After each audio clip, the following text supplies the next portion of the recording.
ನನ್ನ ಆತ್ಮೀಯ ಸಹೋದರ ಸಹೋದರಿಯರೇ, ಈ ದಿನದ ದೇವರ ವಾಕ್ಯವು ಯೆರೆಮೀಯ 23ನೇ ಅಧ್ಯಾಯ 1ನೇ ವಚನ. ದೈವ ವಾಕ್ಯವು ಹೀಗೆ ನುಡಿಯುತ್ತದೆ: ನನ್ನ ಕಾವಲಿನ ಕುರಿಗಳನ್ನು ಚದರಿಸಿ ಹಾಳು ಮಾಡುವ ಕುರುಬರ ಗತಿಯನ್ನು ಏನೆಂದು ಹೇಳಲಿ ಎಂಬುದು ಯೆಹೋವನ ನುಡಿಯಾಗಿದೆ.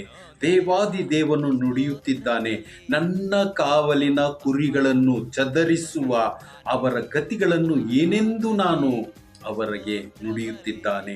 ಅವರ ಗತಿಗಳನ್ನು ನೋಡಿ. ಎಷ್ಟೋ ಸಭೆಗಳನ್ನು ನಂಬಿಕೊಂಡು ನಾವು ಹೋಗುತ್ತೇವೆ. ಇದರಿಗೆ ಅರ್ಥ, ಕೆಲವು ಸಭೆಗಳಿದ್ದಾವೆ, ಕೆಲವು ಅಂತ್ಯಕ್ರಿಸ್ತರಾಗಿ ಪರಿವರ್ತಿಸುತ್ತಾ ಬೇರೆ ಬೇರೆ ಮಾರ್ಗಗಳಲ್ಲಿ ನಡೆಸುತ್ತಿದ್ದಾರೆ. ಕೆಲವರು ಪರಿಶುದ್ಧ ಪವಿತ್ರಾತ್ಮವರ ದಾನಗಳಿಂದ ಸಭೆಗಳನ್ನು ನಡೆಸುತ್ತಿದ್ದಾರೆ.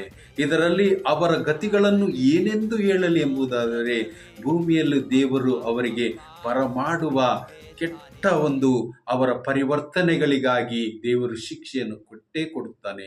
ತಂದೆ, ಮಗ, ಪರಿಶುದ್ಧ ಪವಿತ್ರಾತ್ಮನ ನಾಮದಲ್ಲಿ ಆಮೇನ್.